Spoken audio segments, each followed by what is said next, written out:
ನಾವು ಕಪ್ಪತ್ತಗುಡ್ಡದ ಶ್ರೀ ನಂದಿವೇರಿ ಸಂಸ್ಥಾನ ಮಠದ ಹಿಂದಿನ ಭಾಗದ ಅರಣ್ಯ ಪ್ರದೇಶದಲ್ಲಿದ್ದೇವೆ.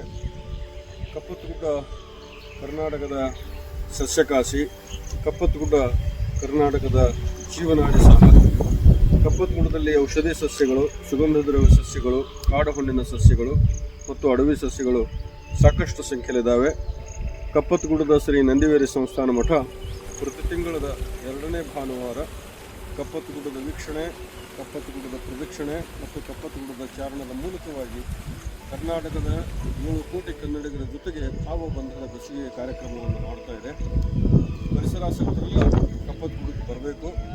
ಪರಿಸರಾಸಕ್ತರೆಲ್ಲ ಕಪ್ಪತ್ತಗುಡ್ಡದ ನಂದಿವೇರಿ ಮಠಕ್ಕೆ ಬರಬೇಕು. ಅದು ಪ್ರತಿ ತಿಂಗಳದ 2ನೇ ಭಾನುವಾರ ಬಂದರೆ ನಂದಿವೇರಿ ಮಠ ತಮ್ಮನ್ನು ಹೃತ್ಪೂರ್ವಕವಾಗಿ ಸ್ವಾಗತಿಸ್ತದೆ.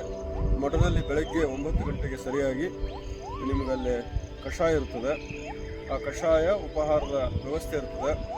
ಅದಾದ ಬಳಿಕ ಇಡೀ ಕಪ್ಪತ್ತಗುಡ್ಡದಲ್ಲಿ ನಿಮ್ಮನ್ನು ಪ್ರದಕ್ಷಿಣೆ ಮಾಡಿಸಲಾಗ್ತದೆ. ಆ ಪ್ರದಕ್ಷಿಣೆಯ ಜೊತೆಗೆ ಕಪ್ಪತ್ತಗುಡ್ಡದ ಔಷಧಿ ಸಸ್ಯಗಳ ಪರಿಚಯ ಮತ್ತು ಪ್ರದಕ್ಷಿಣೆ ವೀಕ್ಷಣೆ ಆಗ್ತದೆ. ಆ ಬಳಿಕ ಮಧ್ಯಾಹ್ನದಲ್ಲಿ ಪ್ರಸಾದ ವ್ಯವಸ್ಥೆ ಇರ್ತದೆ ಮಠದಲ್ಲಿ. ಅವೆಲ್ಲ ಪ್ರಸಾದ ಮಾಡಿಕೊಂಡು ಕಪ್ಪತ್ತಗುಡ್ಡದ ನೋಡಿ ಸಂತೋಷಪಟ್ಟು ಹೋಗ್ಬೇಕಂತ ತಮಗೆಲ್ಲ ಸ್ವಾಗತಿಸ್ತೇನೆ. ಎಲ್ಲರಿಗೂ ನಮಸ್ಕಾರ.